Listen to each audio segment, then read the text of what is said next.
Hey Connect affiliates, welcome to another course. This time we have Brad Wilden, President and COO of Switch Reward Card. Yep. Thanks for joining us. Yeah, good to be here. So we're going to do a deep dive into Switch, what it is, what the products and services are.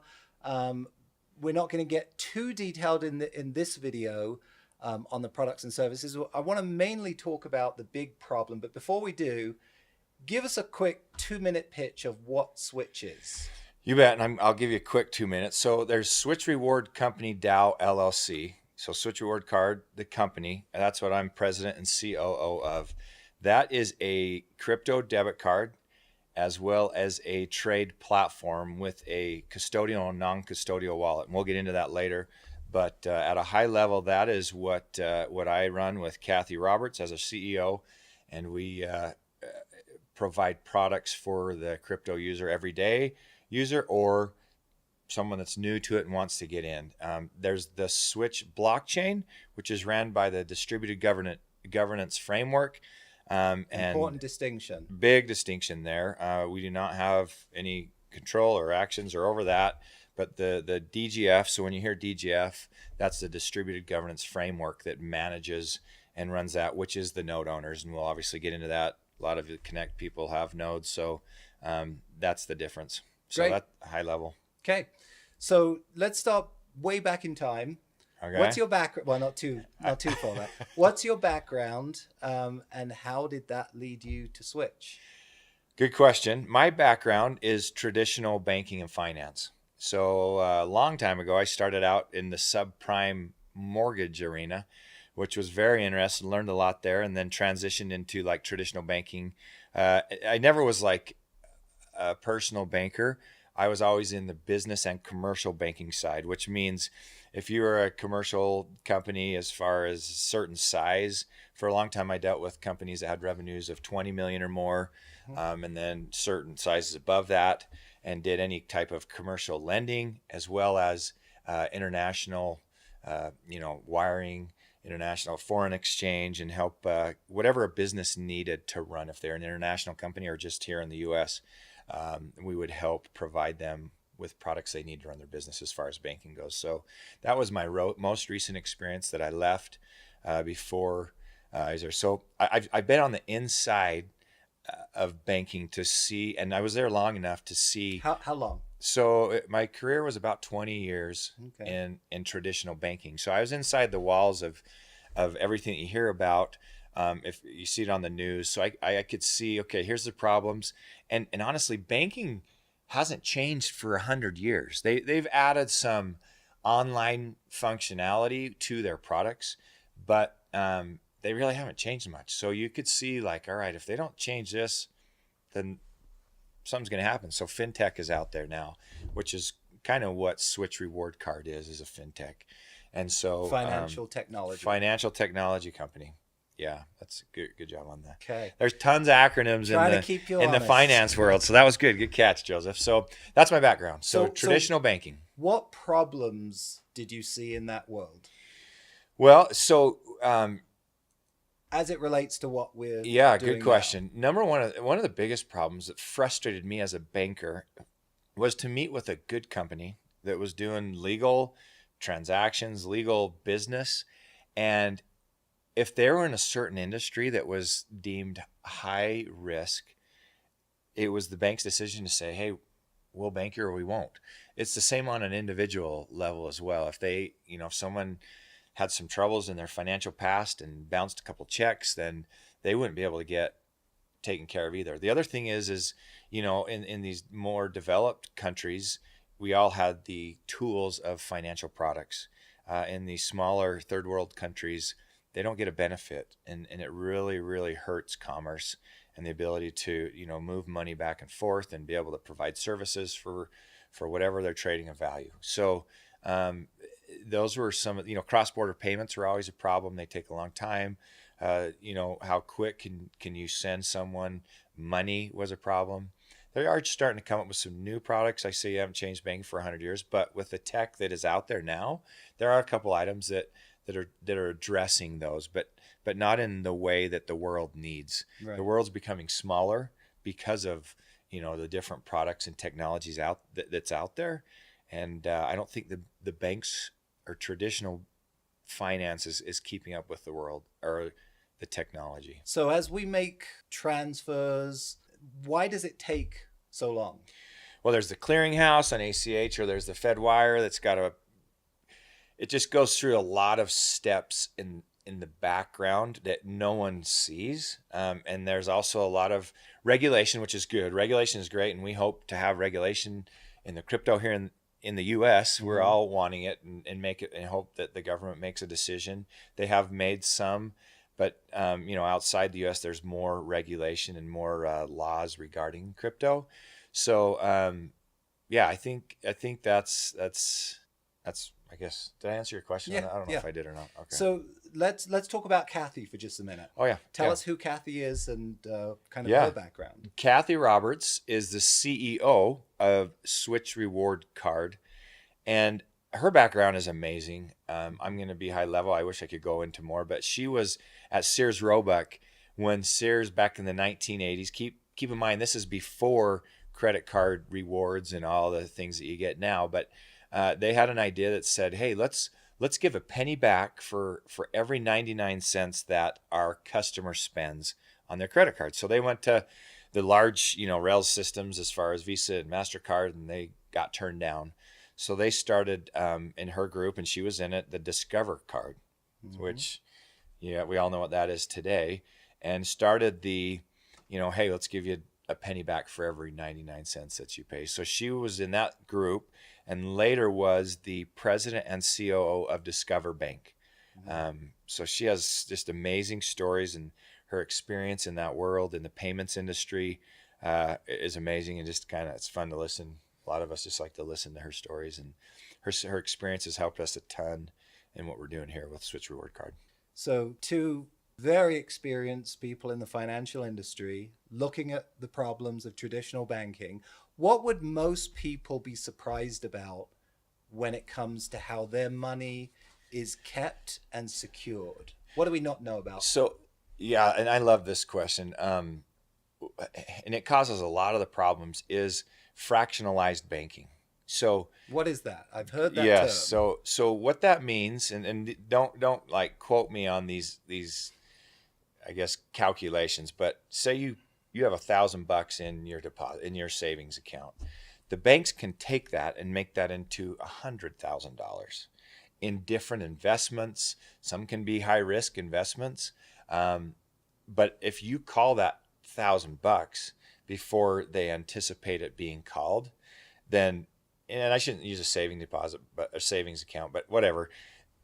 If you say, if I go in and take $1,000 out and you take $1,000 out, well, they've got all of these investments that have used those deposits as part of the mitigation in these investments. So if we go in and you hear, hey, there's a run on the bank. Right. Well, part of that problem is their money's not that liquid to get everyone their $1,000. Right. So they have to then sell their position in these investments at pennies on the dollar. And that's all because of the fractionalized banking. And so, in my opinion, that's a huge problem in that side. There's also the problem of, peer-to-peer transfers and then cross-border payments, which we've talked about, and the unbanked. So those four topics are things that you deal with in the banking world all the time. Okay, so we've talked about traditional financing, a lot of the things that you've seen, a lot of the problems. Along comes DeFi. Let's break that term down. What is DeFi? I was going to ask you, Joseph, do you know what DeFi is? Because, 10 years ago, I don't even think that, well, no, I shouldn't say 10 years ago, but maybe before crypto started, people didn't even know what that is. And I still think today people wonder, what is DeFi? Well, just the simple, what does it stand for is, and like I said, there's a lot of acronyms in banking, but it's decentralized finance. What that means is there's no one central source or one central control of transactions. And why is that important? Well, it's important because it's super hard to attack as far as fraud goes and be able to change and manipulate the data on a decentralized system.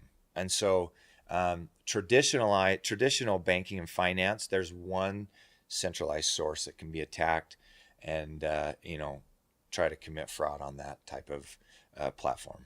So, Okay.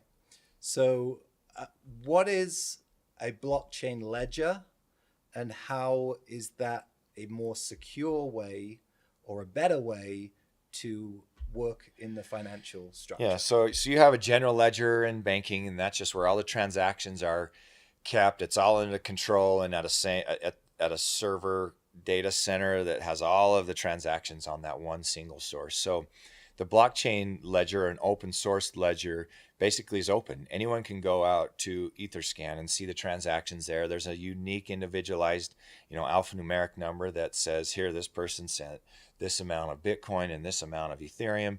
So it's an open ledger, but it's using not just that, like this is where it goes back into DeFi. It's not into decentralized finances. It's using everybody's, Web3 capability as far as using my computer, using your computer. It's not just at a central location. There's no one place. There's no one place. So if something goes down, like if a central, data center goes down, then that bank is shut down for a minute. On decentralized finance, if someone's computer goes down, there's others that are confirming the transactions out on the network. So that's the biggest. It's just that security, and then it's not just owned by one central location or thing or person. Okay, so that's DeFi. Let's now talk about crypto. So, what are tokens like Bitcoin and Ethereum? Where do they come from? What gives them utility? What are they tied to? Just talk a little bit about. So, crypto like Bitcoin and Ethereum, the two most most popular tokens. Bitcoin obviously came from the Bitcoin blockchain, and it was miners confirming different algorithms and their computers figuring out, okay, this is it, and then they get rewarded a Bitcoin. I don't know all the ins and outs of the actual Bitcoin blockchain. Ethereum was proof of staking. I think they've recently changed, but that's basically the digital reward, I would say, by helping as a community member grow their network. And that's where the Bitcoin came from, as well as Ethereum. So and what gives them their utility? What gives them their value? well, it's a good question, and it's what gives them their value is people saying that it's valuable, just like the dollar, right? The dollar's not backed by gold. Everyone thinks it's the gold standard, but the dollar is perceived as valuable because people say, yeah, it's worth this much now. And so just like crypto, people perceive it as in a peer-to-peer transaction that, or even I'm going to give you some of my Bitcoin, and then in return you'll receive some service. So it's essentially kind of similar, other than it's not controlled by one centralized source or power.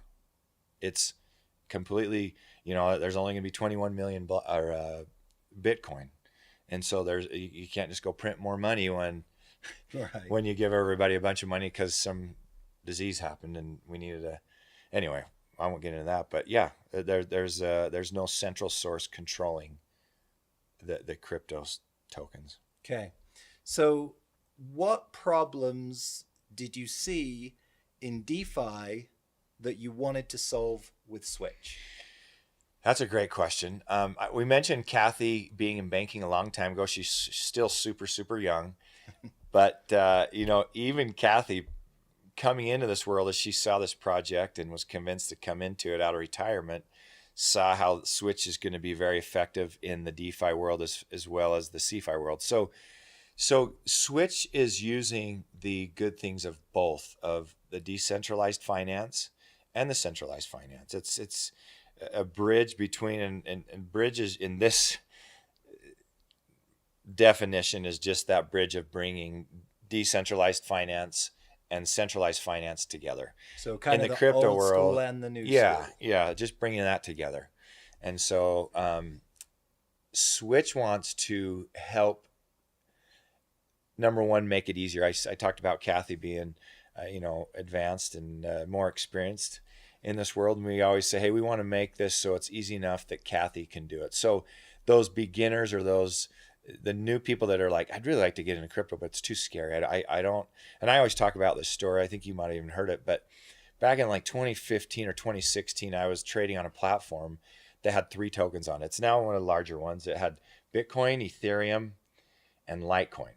There was this new token that came out called Ripple, and it was going to be implemented with all the banks. And I was a banker at the time. I'm like, this is going to be awesome. I want to buy some. But you could only buy it with another crypto. So it's called a swap. So I'm going to swap out my Bitcoin for XRP, which is Ripple. But the only other platform that did it was one that was a decentralized. So which means, let me go back to decentralized and centralized for a minute in the crypto world. A decentralized exchange does not have the ability to off-ramp cash. So when you sell your crypto and get cash, you can't do that on a decentralized exchange. I'm going away from DeFi, but to like a DEX is what's called, a decentralized exchange. All that means that when you hear a decentralized exchange is they do not have cash. It's all crypto. Right. A centralized exchange means that you have the ability to off and on-ramp cash. Okay. And that centralized exchange, just like a bank, if something happens to them, they say they declare bankruptcy or they get all their assets get frozen, the assets that you have in that centralized exchange are frozen as well. So let's just to kind of verify those two differences. So the decentralized exchanges are really hard too. So I sent my money back to this Ripple story to this decentralized exchange, and I shouldn't say money. I sent my Bitcoin, and it was $8,000. This is back in 2015. It was a ton of money for us. We had a bunch of young kids and ton of money for anyone. Yeah. I was like, okay, here we go. I'm going for it. So I hit send from this centralized platform to a decentralized, and for the first hour I'm hitting refresh on that decentralized exchange, and there is nothing happening, and you can't see anything. Right. So, and I didn't know you could go check out some other, you got Etherscan and some other the networks so you can see what's happening to your money if it's confirmed or pending. I didn't know that. So the second hour, hitting refresh, nothing's happening. I'm like, I'm starting to make up a story to go tell my wife that, all right, hey, our $8,000 is gone. I sent it to outer space. It might not come back. So luckily in the third hour, before I had to go tell her my fake story, it showed up and I was able to swap out my Bitcoin for the Ripple. Well, that was a scary experience for me. So with Switch, you asked, well, what are we trying to do to bring together, the decentralized finance and the traditional finance or centralized finance together? Well, we want to make it so if someone comes into the crypto world, or even someone that's been in it for a long time, it's more transparent than the other platforms have been. Right. We want to say, all right, here's what's happening with your funds. It'll take 45 minutes or maybe it'll take 24 hours. But you as a customer of Switches will know this is what's happening with my money. Okay, I'm going to buy Bitcoin. It tells you. And I'll talk about some of the advantages in our other videos, but that's what we want to do as Switch is make that easier for even the OGs in crypto and the beginners. Awesome. And we will talk a lot more about the Switch reward card in the next video. To summarize kind of what we've talked about in this course, we've talked about traditional finance, we've talked about DeFi, and then the problems with DeFi that Switch is looking to solve. My last question for you, Brad, is as our Connect affiliates are out there talking to people, we just went through a lot of information. What's the simplest way to explain to a friend or a family member why Switch is something that they should join as far as it being a community member? Yeah, I think there's actually two things. Number one, hey, ask them, hey, are you interested in crypto? And usually people say yes. But why haven't you? Well, I don't know. I don't understand it. It's way over my head. Why haven't you done anything about it? I don't understand it. So if I don't understand something, I'm not going to do it. Right. Well, Switch wants to kind of address that. Number one, by saying, here's what we are. We are a debit card program. And when I say Switch reward card, and we are a on and off ramp platform where what that means is you can take from your external bank and you can deposit cash into their platform that then you can buy Bitcoin, Ethereum into Switch's platform and buy it. So yeah, if you want to buy some, hey, go to switchrewardcard.com, sign up for the trade platform, connect your external bank and send some cash there and just easily buy some digital assets. And when I say digital assets, Bitcoin, Ethereum, whatever token you want to buy, you can. That's a simple way. Well, now, do you want to be able to earn instead of buying digital assets? And this is forward looking. We have not turned on what's called proof of actions for our crypto debit card. So this is not working right now. The trade platform is in closed beta, which means you have to be invited to use it, and we're still working out some bugs. The card is in alpha, meaning only internally can people use it. Like I loaded my card, my debit card. But in the future, we're going to be able to go swipe your card. First of all, you'll load it. It's a prepaid debit card, which means you have to load it before you use it. Load it with cash. Go swipe your card. And certain actions that you take with the card using it to spend will help you earn points that are then calculated with an algorithm and be able to say, all right, this is how many Switch rewards you received from the Switch blockchain that day. And once again, we are separated from them. The Switch blockchain is ran by the DGF. Awesome. And we will get into a lot more about the card, the trading platform in our next course. But Brad, that was a great overview of kind of the history, the problem, the solution. Thanks for watching, and we'll see you in our next course. So yeah.